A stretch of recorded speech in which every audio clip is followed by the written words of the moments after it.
വൈകല്യങ്ങളെ അതിജീവിച്ചു സ്നേഹവും വിശ്വാസവും കൊണ്ട് ഒരു നാടിനെ മുഴുവൻ പ്രചോദിപ്പിക്കുകയാണ് ബ്രസീലിലെ മിഗുവേൽ എന്ന ബാലൻ.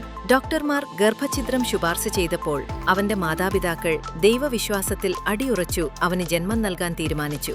11 വർഷങ്ങൾക്ക് ശേഷം ഡൗൺ സിൻഡ്രോം ബാധിച്ച മിഗുവേൽ ലോപ്സ് ഇപ്പോൾ ബ്രസീലിലെ തന്റെ ഇടവകയിൽ അൾത്താര ബാലനായി സേവനമനുഷ്ഠിക്കുന്നു. അൾത്താരയിലെ തന്റെ സാന്നിധ്യം കൊണ്ട് അനേകം ഹൃദയങ്ങളെ സ്പർശിക്കുന്നു. ജനനം മുതൽ മിഗുവേലിന് നിരവധി ആരോഗ്യ പ്രശ്നങ്ങൾ നേരിടേണ്ടി വന്നു. പക്ഷേ അവൻ സന്തോഷവും ജീവനും നിറഞ്ഞവനായി വളർന്നു. ചെറുപ്പത്തിൽ തന്നെ ഒരു അൾത്താര ബാലനാകുള്ള ആഗ്രഹം അവൻ പ്രകടിപ്പിച്ചു.